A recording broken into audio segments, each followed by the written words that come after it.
안녕하십니까. 반갑습니다. 천의무봉 정원상입니다. 자, 이제 오늘은 한자 특강입니다. 많은 학생들이 가장 어려워하는 부분이고요. 심리적인 부담이 있죠. 과거의 공부 과정이나 커리큘럼상 한자 부분들은 가장 좀 취약한 부분이었다고 볼 수 있습니다. 수능에서도 한자 자체가 나오지 않고요. 또 9급 시험과 7급 시험을 분리하는 경계선이 되기도 하면서 7급 하시는 분들은 한자를 1800자, 3600자 최대치로 끌어올리기는 하는데요. 젊은 세대들, 수능 세대들 정말 한자 소홀히 할 수밖에 없었어요. 다만 자책은 하지 마시고 나는 한자를 못해, 나는 한자 포기했어 이렇게 하기보다 지금 제가 하려는 그 10강의 특강을 통해서 한자 그래도 재미있었다. 하나하나 공부하니까 많이 늘었다. 이렇게 성취감을 맛볼 수 있도록 제가 아주 심혈을 기울여 준비하고 있고요. 저 역시 전공이 국어이기 때문에 한자를 전공하지 않았습니다. 그래서 한자에 대해서 늘 쓰고 고민하고 표음 문자인 한글이 얼마나 아름답고 쉽고 과학적인 문자인지를 새삼 생각하게 돼요. 즉 뜻글자 표의 문자인 한자에 대한 이야기를 늘 해왔는데요. 뜻글자이다 보니까 쓰면서 정말 영어처럼 영어나 국어가 표음 문자인데요. 스펠링을 생각하면서 STUDENT, 스튜던트 이렇게 하는 것도 아니고 우리가 구름 이렇게 소리대로 쓰는 것도 아니잖아요. 그래서 따로 뜻 따로 형성자 따로 회의자 따로 이렇게 원리들을 생각하면서 하기가 대단히 어렵습니다. 그래서 시간도 많이 걸리는 건 사실입니다. 하지만 그래도 우리가 도전해야 됩니다. 절대 포기해서는 안 되고요. 정말 작게는 국어 시험을 위한 것이지만 또 넓게 보자면 크게 보자면 어떤 다른 과목들 전공서들 이런 것들이 다 한자 중심으로 돼 있잖아요. 법을 하시는 분들 또는 행정법, 행정학, 사회 어떤 선택 과목을 하더라도 분명한 것은 한자가 늘 나오게 된다는 거예요. 그래서 한자를 공부하면서 좀 하나하나 차근차근 해보도록 할 겁니다. 무엇보다도 노력이 재능보다 앞서야 된다는 것. 나는 한자에 재능이 없다. 그러면 그것은 재능이 아니라 한자에 대한 노력이 부족한 것이겠죠. 그래서 노력이 재능보다 앞서기를 바라면서 이제 한자 특강 시작하겠습니다. 자, 제가 칠판에 이렇게 목차를 적어 보았는데요. 세 가지 영역으로 이제 크게 구성이 되어 있습니다. 첫 번째는 가장 쉽게 접근하기 위해서 제가 최근 기출 한자성어 115개, 115와 관련된 강의들을 한 3강 진행을 하게 될 거예요. 사실 저랑 이론서에서도 수업들을 해왔습니다만은 한자성어 꼭 나오죠. 반드시 나오죠. 수능에서도 한자성어가 한 문제 나오는데 공무원 시험에서도 한자성어가 한 문항, 많게는 두 문항까지 나오기도 하죠. 속담하고 연계하기도 하고요. 한자의 표기를 묻기도 합니다. 그래서 최대 400개에서 500개 정도가 가장 안정적인 최대 한자성어 숫자이지만 최근 기출이다. 최근 한 4, 5개년, 5개년 정도 기출 한자성어다라고 해서 제가 나름 엄선해서 가나다 순으로 정리를 했기 때문에 시작하시는 분들은 여기서부터 해도 좋을 것 같고요. 물론 조금 더 준비를 하시는 분들은 이것을 시작으로 해서 이제 이론서에 있는 한자성어들 조금 더 공부하셔도 좋을 것 같습니다. 그래서 한자성어를 그냥 가나다로 제가 혼자서 이렇게 떠드는 게 아니죠. 제 수업은 항상 Q&A 하듯이 여러분과 반복하듯이 썼다 지웠다 제가 같은 방식으로 수업을 진행을 하게 될 거예요. 특히 이 수업에 대해 학생들이 많이 또 찬사를 하고 와 정말 한자성어 짧은 시간에 많이 늘었어요 라고 평가해 주시기 때문에 여러분도 이 강의를 듣고 한자성어가 좋았다라고 꼭 평가해 주시고 또 그럴 정도로 저도 열심히 강의하겠습니다. 그래서 이제 이론과 관련된 115개 한자성어와 함께 기출문제로 되어 있는 한자성어 40제 그리고 수능형 한자성어라고 해서 고전 문학들과 주로 관련되는데요. 고전 소설들에서 나오는 응용 한자성어 이렇게 해서 제가 한자성어 문제만 최대 60문제로 3시간 동안 진행을 하게 될 겁니다. 이 3시간이 여러분에게 진짜 한자성어를 시작하는 좋은 출발점이 될 거라고 생각을 해요. 그래야 한자성어를 알면서 한자에 대한 흥미와 또 자신감을 가질 수 있다고 생각을 하고요. 자, 두 번째는 이제 주요 한자어 400 이런 이제 순서가 있는데요. 한자어라고 하는 것 정말 한자의 표기도 있고 도금도 있고 의미도 있죠. 그러나 이제 한자에 대한 부담을 줄이면서 한자어에 대한 뜻을 생각한다면 이 400개 가지고도 10시간, 20시간, 30시간 해도 모자라는 시간이긴 하지만 400개를 또 취사 선택해서 엄선해서 주요 의미와 함께 한자를 공부하는 시간으로 갖도록 할 것이고요. 자, 세 번째는 한자의 기본적인 원리들 또는 다양한 한자 이론들, 즉 동자 이음이나 동음 이자 이런 다양한 경우들과 함께 기출문제로 구성되어 있는 공부도 또 세 번째로 하게 될 겁니다. 그래서 정말 부족함이 없는 10시간이 될 수 있도록 제가 이제 준비를 했습니다. 자, 이제 첫 번째 1강은 기출 한자성어 이렇게 가나다 순으로 진행을 하게 될 겁니다. 자, 첫 번째 이제 기억부터 시작을 하니까요. 쭉 쓰면서 저는 한 번씩 또 지워드릴 거예요. 그리고 외울 수 있도록 최근 기출 한자성어입니다. 자, 첫 번째는 가렴주고 이렇게 나와 있죠. 자, 가혹하게 착취하고 몹시 재촉함 이렇게 이제 뜻은 그대로 외우면서 가도 좋은데요. 물론 정말 가혹하다라는 가자도 써고 거둘 염자도 쓰면서 가렴주고 뭐 이렇게 이제 편하게 외울 수는 있었으면 좋겠는데요. 가혹하게 착취하고 몹시 재촉한다. 빠뜨리는 말이 없어야 합니다. 특히 이것은 문학작품에서 많이 나오는 것은 춘향전, 즉 춘향전에 나오던 이도령의 한시, 즉 금준, 미주는 천인혈이요.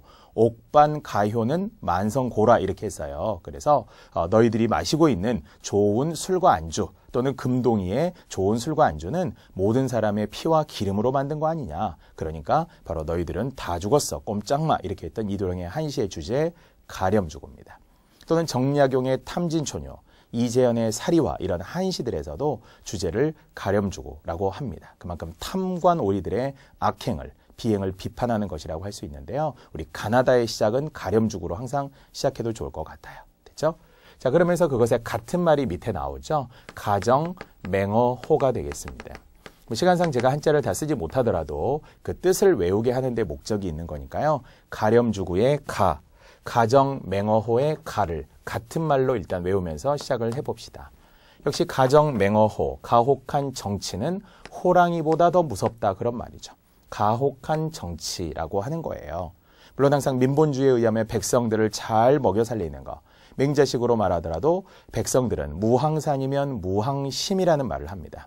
즉 먹고 살기 힘들면 어떤 한결같은 마음이 없다, 항심이 없다 그랬거든요. 즉 이것은 먹고 사는 일을 먼저 해줘야 되는데 그런데 탐관오리들, 착취하고 빼앗아가고 세금 거두어가고 이러면 그것은 호랑이보다 더 무서운 가혹한 정치가 되는 거예요. 가렴주고 가정 맹어호로 일단 시작을 했습니다. 그렇죠? 물론 그러면서 이제 한자들을 생각해 보라는 거예요.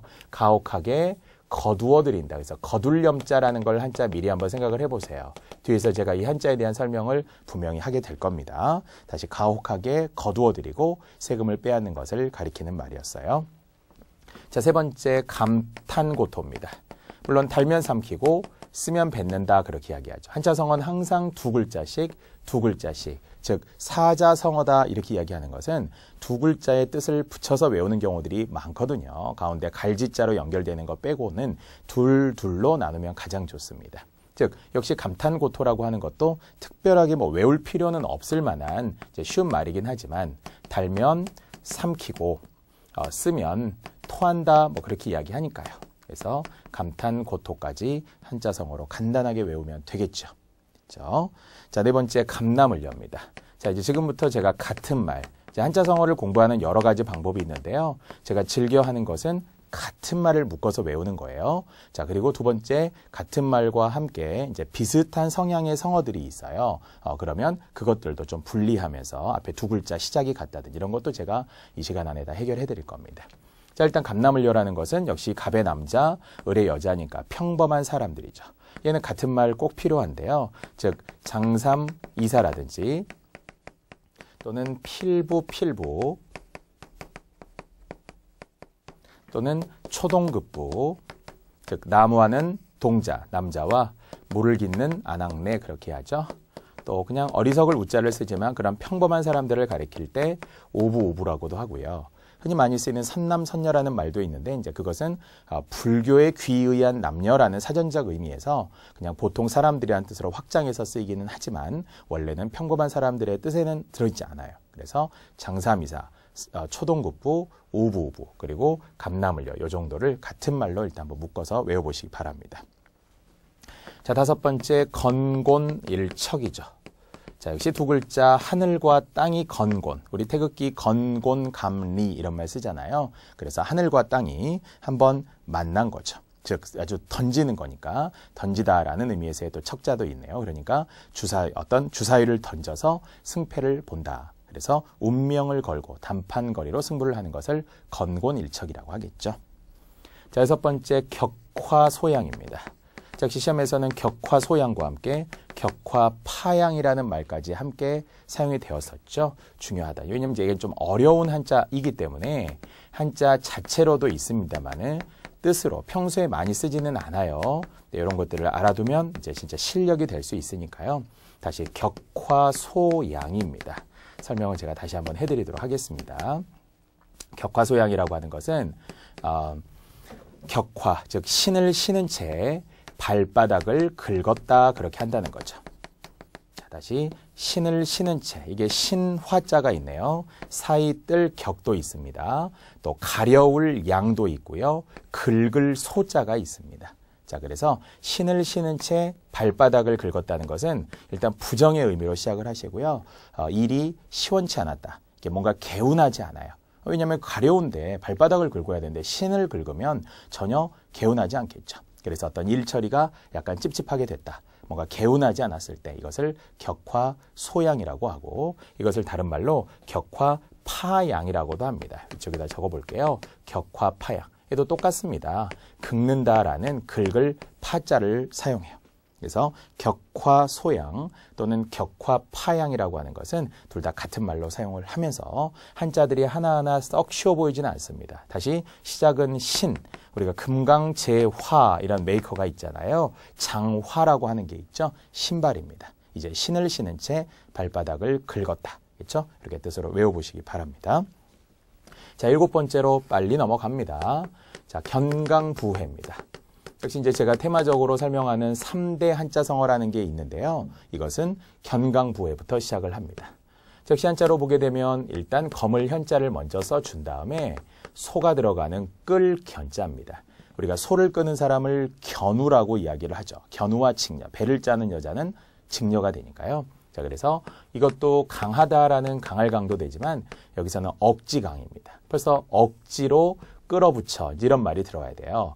끌고 억지를 썼다는 거니까 상당히 부정적인 의미죠. 그래서 말을 억지로 끌어붙여 자기가 주장하는 조건에 맞도록 한다. 다시 말을 억지로 끌어붙여 자기가 주장하는 조건에 맞도록 한다라는 부정적 의미로 이해하면서 3대 한자성어라는 걸 미리 한번 제가 쓰고요. 곧 지울 겁니다. 자, 3대 한자성어는 뭐 정해진 건 아니고요. 제가 임의적으로 만든 거긴 하지만 시험에 워낙 잘 나오기 때문에 이건 3가지를 먼저 외우세요. 제가 이렇게 많이 추천을 합니다. 즉 가나다로 시작하는 기억의 견강부회라고 했어요. 뜻이 뭐라고요? 억지 주장이라고 외우기로 했어요. 억지 주장.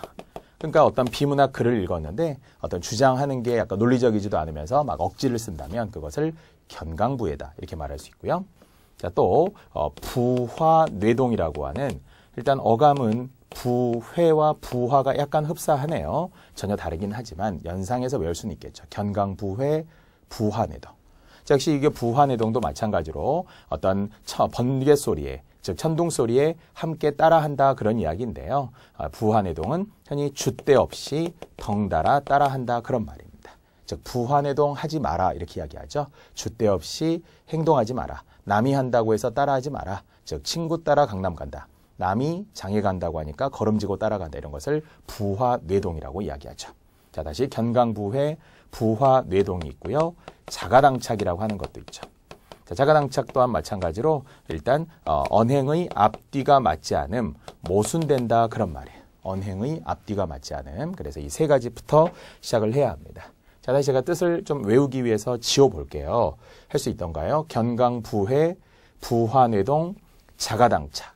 다시 한번 견강부회, 억지주장이라고 했어요. 부화뇌동, 줏대 없이 덩달아 따라한다. 자가당착, 언행의 앞뒤가 맞지 않음. 서로 모순됨. 됐죠? 그래서 3대 한자성어라는 테마가 있었음을 기억을 해주시고 그 중에 하나가 견강부회가 됩니다.